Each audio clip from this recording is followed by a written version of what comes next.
Tanto mga boss, pag sa pira natin. Ano man ito? May lamang ikama. Kung tayo yung maganda na wallet. Seryoso mga boss, nakakita tayo ng wallet. Doon banda nung bumili kami ng ulam. Kaya kakaawa naman ito. May lamang ikama. Tapos, yun nga, Alraji. Pakialaman natin kasi tayo ang ano ng ngayon dito in charge kumbaga. At mayroon siyang SNB card. At ito pa no, Bank Al Jazeera. Malamang dito lang talaga to. Kaya at mayroon ding 200. Nasa 2,000 to mga boss pag sa 2,000 na dito. Kaya isauli natin to. Ang sama lang, wala tayong contact sa kanya kasi wala namang mga number dito. Hello mga boss, yun nga, tungkol dyan sa nawalang wallet na may mga lamang dalawang bank card at saka ikama ay ibinalik or ibinigay ko sa pinakang-head namin dito sa accommodation. Dahil lingid sa kaalaman ko ay may kakilala silang mga lokal or siyempre sa mga pulis na walang barriers yung kanilang lingwahe kasi Indian si sir. Siguro matagal na rin siya dito sa sa Saudi. So ako kasi gusto kong i-direct sa pulis pero alam ko may barriers talaga sa lingwahe. Kasi nakausap ko naman yung mga pulis pag naharang kami diyan sa labas, pag nalabas kami pupuntang Bacala ay sobrang higpit nila. So nakakausap ko sila kaya sabi ko parang hindi masyadong marunong mag-English.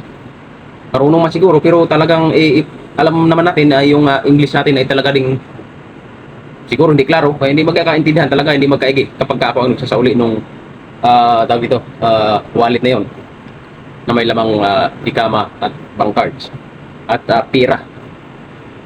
So na kaya binigay ko talaga nung kinagabihan kasi nakita namin alas 4 kasama si Boss John Red. Nakita namin. So, yun nga, binigay ko naman kagad nung alas 7 ng gabi. Ay kasama din si Bay Bruno, no? Nakita niya nung sinauli ko at tiningnan din yung mga laman at yung pera. Kaya talagang isinauli ko mga boss kasi napaka-importante ng ikama dito.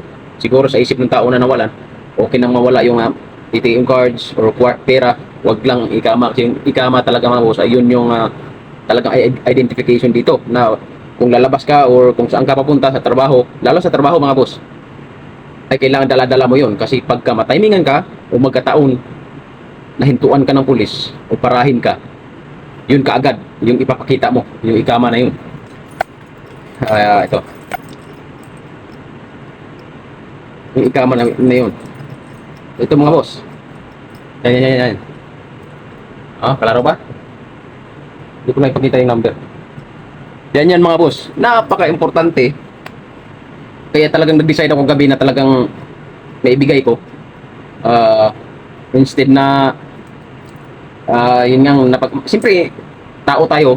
Minsan madala tayo sa ating emosyon, sa bad spirit ba? Ay, ano kaya kung kunin ko na lang yung pera tapos itapong yung wallet. Pero sa isip-isip ko may pamilya tong taong to. Pinaghirapan niya to. Kaya sana maibalik agad. So yun ang naisip ko mga boss. Naibigay dun sa share namin dito na nagtatrabaho din sa opisina ng aming company. Para may turn over talaga kasi alam ko marami silang access. So yun lang mga boss. Gusto ko lang i-clarify talaga din. Kaya ako nagpapaliwanag ngayon kasi yung video kahapon, yung video na yun, iniris ko talaga. Kasi sabi ng iba, ay baka mabaliktad ka. Baka sabihin ninakaw mo. Pero sabi ko, hindi na nananaig talaga sa akin yung ganun. Hindi na nananaig. Kasi alam ko namang ibang bansa din talaga ito mga boss. Hindi na nananaig yun na ganito ganyan. Ay, balik mo na lang yan kung saan mo napulot. Pero minabuti ko mga boss na ibigay sa may alam. Kasi kung ako nga, ay hindi magkaintindihan sa pulis. Kung ipunta ko siya sa mismong police station. So, yun lang mga boss. Magandang araw, magandang gabi, magandang tanghali sa inyo. Hop! Wag! Pasuyo naman mga boss. Kasi itong kahapon, kaya ko inirace. Kaya ako nag-post kasi gusto kong mai share doon sa Jubil Group sa kabuuan ano din. Alam ko naman hindi kabuuan kasi marami din naman sigurong hindi naka ano doon. Pero marami talagang access yun kasi 100,000 mahigit ang members nun.